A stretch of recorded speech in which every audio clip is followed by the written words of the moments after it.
Hi, welcome to This Week in Ames. I'm Susan Gwiasda. On today's show, we'll check in with the water department.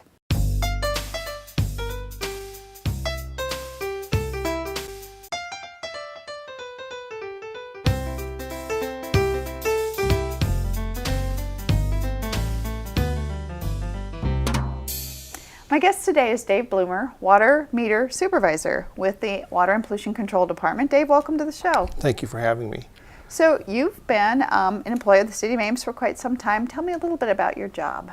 I've been with the city 33 years, 25 years as the supervisor in the meter division, and had a lot of changes and new equipment and recently new personnel come on board. So 33 years, that's even longer than I was thinking you'd been here. That is a long time to witness a lot of change in a department. Something like water that you might think is fairly stable, so many changes, particularly with your upcoming move. Right. We're moving into new technology for reading water meters and eventually reading electric meters as well. Yes, we're going to talk about what we have with us today are, and make sure I say it correct, automated or automatic? Automatic meter reading. And it often abbreviated AMR. AMR, correct. Automated meter reading. Right. And what does that mean for the average utility customer? Well, it means that the meters will be equipped with a radio unit, and so that the meters can be read from the exterior of the house or the building. Meter readers will no longer have to enter to get readings off of the meters. Now, some people may not realize that in some of our homes in Ames, you actually have to go inside to read the meter. Right. Right now, there's about 900 locations where they still have to go inside to get readings directly off of the meters. And for the other meters, where did they get the readings at? They have a mechanical register on the outside of the building or the house that's connected by a wire to the meter register inside. So a lot of that meter reading is going on every month without people really knowing that it's going on. Right. But for those 900 or so households, they actually have a meter reader come to their house and go into the house and read the meter that way. Correct. So that must take a lot of time to It read all does. those meters. It does. And we're hoping that this will make the meter reading much more efficient. So and these are the automated Yes. meters right here. With this new technology, how close do I have to be able to read that? With the handheld units that the meter readers will be carrying, they should be able to get a reading from the sidewalk or even across the street. It just depends on line of sight, any impedance to the signal. But typically they can get it from the street. So the 900 homes that still have the inside meter reading, will you change them all over at once, or will it be kind of a gradual kind of thing? Our plan is to change out those meters first, and then of course all new construction will receive these meters, and then in the next couple of years do like apartment buildings, things of that nature. In-house.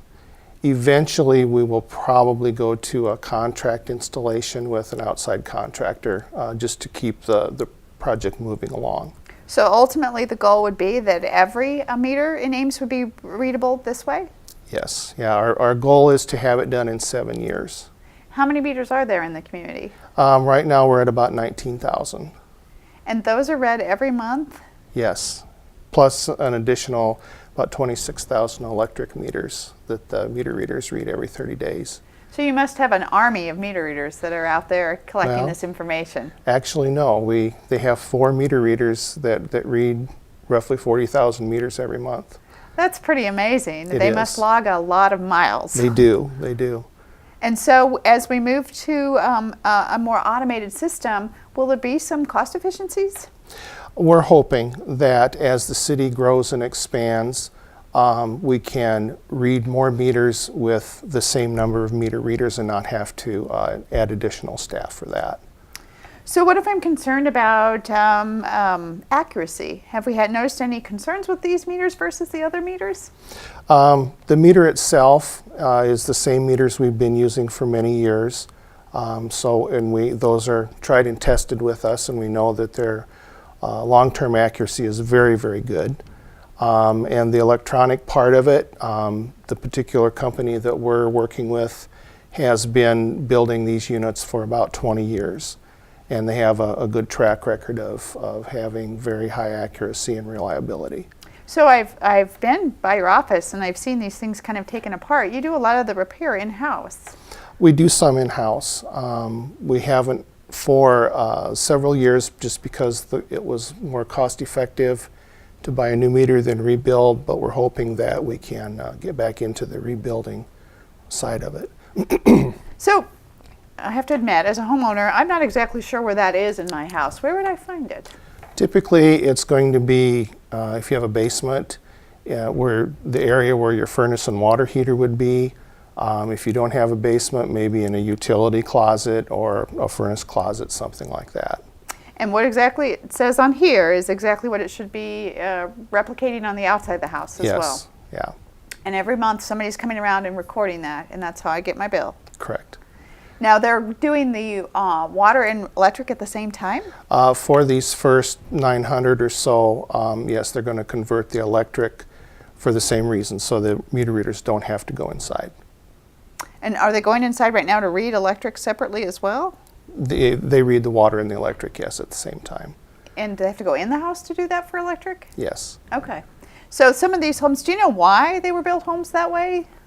There's some of the older homes in the community, and it was around in the early 70s where they changed the code where the electric and water meter had to be read from the outside. So anything prior to that, if they haven't done any upgrading, is still going to be located inside.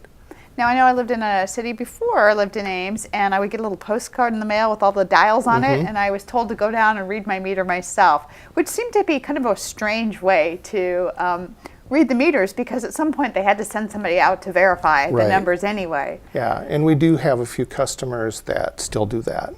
They want to just handle it through the little pictures? Yeah, or they don't want to, have to be home when the meter reader comes, things of that nature. So that is really kind of a change in your profession, this idea that moving away from a physically walking either into a house or next to a house, and now using this new technology to make it to make meter reading even more efficient. That's one of the goals that we set out when we designed this program. Now I know switching over to the new meters will cost some money. Do you have any ideas on what that might cost? Our 7-year budget is about $3.1 million for the total changeover to the new system. Wow, that's a lot of money, but you have accuracy, efficiencies, dual reading with electric and water. So, and you get these shiny new meters.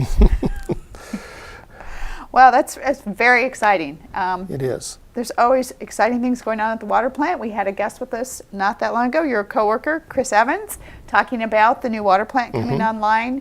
So in 33 years, I'd imagine you've seen a lot of change. A lot of change, and most of it for the better. Well, Dave, we appreciate you telling us about these water meters. It's very exciting. Those people who have the meters obviously know that they have them. Will there be some kind of schedule for them? Will they know when they're getting their new meter? Right. We'll be contacting those customers by letter to let them know what's coming and to schedule appointments for us to come out and install the new meters. How long does it take to switch one of these out? A half hour to 45 minutes in that time frame. So not a couple hours or anything, No. And we do make scheduled appointments.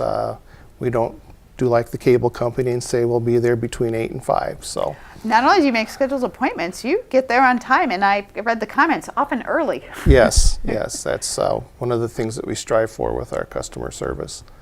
Yeah, that's great. Well, thank you for sharing with us this technology. We'll be looking, I guess, everybody in Ames on the 7-year plan. At some point, we'll see one of these in our own homes. That's right. All right, Dave, thanks for stopping by. Thank you for having me. If you want more information about all sorts of new technology and changes at the City of Ames, you can find all that information on our website. You can also learn about some upcoming meetings. We have lots of opportunities coming up for public input. If you're interested at all about changes to the Ames Skate Park, you'll want to look at the public meeting scheduled for Monday, May 18th.